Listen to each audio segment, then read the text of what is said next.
Hello, everybody, and welcome back to the United Ramble podcast. This is episode 6, I believe. Before we get into this episode, I just want to say thank you for the support in the video yesterday. It may not sound like a lot, but it's got 8 views. 8 of you clicked on that video and watched it, so thank you very much. That's the most we've had so far. I'm enjoying making these videos, so yeah. Things are definitely improving. We're going up from the 1 view to 8. So yeah, hopefully we can keep that trend going.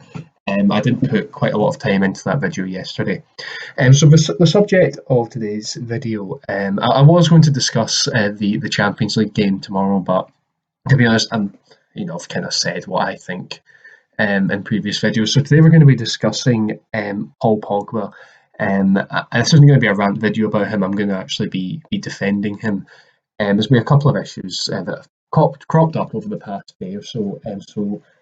First of all, the more serious one is the Sun newspaper and some other media outlets claiming that Paul Pogba had retired from the national team due to the fact that the French president had made some questionable comments in the media about Islam. I'm not going to go into too much detail about them, and if you want to search that, then please feel free to do so.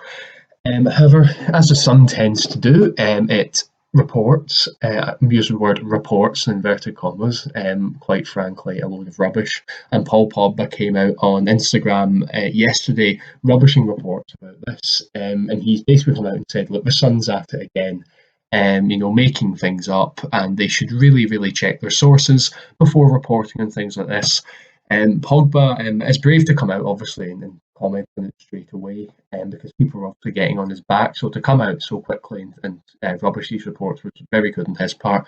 But you can tell that he is quite upset about it due to the fact that he talks about how this newspaper is not really commented on what impact this will have on him. They've just reported it anyway for clickbait. Which is what the Sun does. Liverpool fans will certainly tell you that. It's obviously it isn't as serious as that, but it just goes to show that this newspaper just doesn't learn. And well done to Pogba. It just really highlights, doesn't it, this media agenda that they have against Pogba.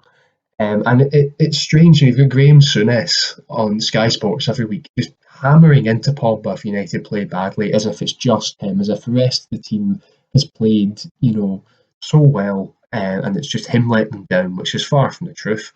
Pogba, I'm not defending his performances this season, by the way, but to single him out every single time for the past 4 years is unacceptable by the media. It's a disgrace, frankly, and you can read into why they do it. You know, and the Sun have just done it again. And Pogba's obviously fed up of it, and that's why he's released that lengthy Instagram post. And I 100% back him on it, and I hope his performances on the pitch, midweek and at the weekend, and when the international break comes around, I hope he has some really good performances. For both his club and country, just really silence these idiots in the media, because it's ridiculous. If we do it to other players as well, Raheem Sterling is a notable example.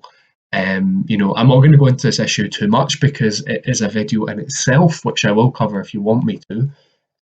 But it is a very sensitive issue, and I'm just going to say it now. There is racism in the press. That's the only thing I can see it being, because they don't do this with any other player, other than the likes, obviously, of Raheem Sterling and things like that.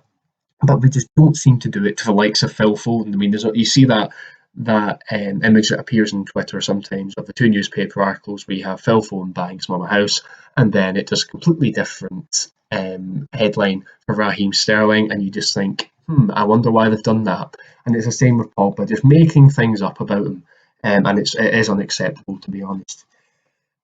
So moving on, still relating to Paul Pogba, there was a debate last night on Paul Pogba between Jamie Carragher and Gary Neville. I've not watched the whole thing. To be honest, I'm not somebody who sits and watches punditry debates, but I have watched the highlights on it. Basically, the crux of the debate was Gary Neville was saying it's too early to rule out Pogba and Fernandes playing together, whereas Jamie Carragher says the guy's been there 4 years. Come on, we still don't know his best position. I think we do know his best position, and it is, probably in either a centre attacking midfield position or, sort of like in a midfield three in some way. And I know I will back what I said before in the sense that he probably is our best player, but I do think he's a bit uninterested at the moment. And I've got no doubt in January when he's either playing for a move or a contract improvement, he will come good in January. I do believe that. And this isn't me having a go at him. If you think that Paul Pogba's been consistent over the past 4 years and you've not watched any Manchester United games, you probably just watched some highlights. um, yeah, who do I agree with? I'm not entirely sure. I do think it is a bit early. I do agree with Neville in the sense that, I think we should try Pogba and Fernandes together. There's no way we can stick with Fred and McTominay, because it's already getting a bit stale. And then we played 3 games together. We did well against PSG. They did well against an average Newcastle team, but Chelsea, it was just abysmal to see them two together. So yeah, I do think we should try it. Should Pogba play further forward or Fernandes? I think Pogba is better, probably in the centre as opposed to Fernandes, purely because of Pogba's build. He was a bigger guy. He can run at people better, I think, than Fernandes can.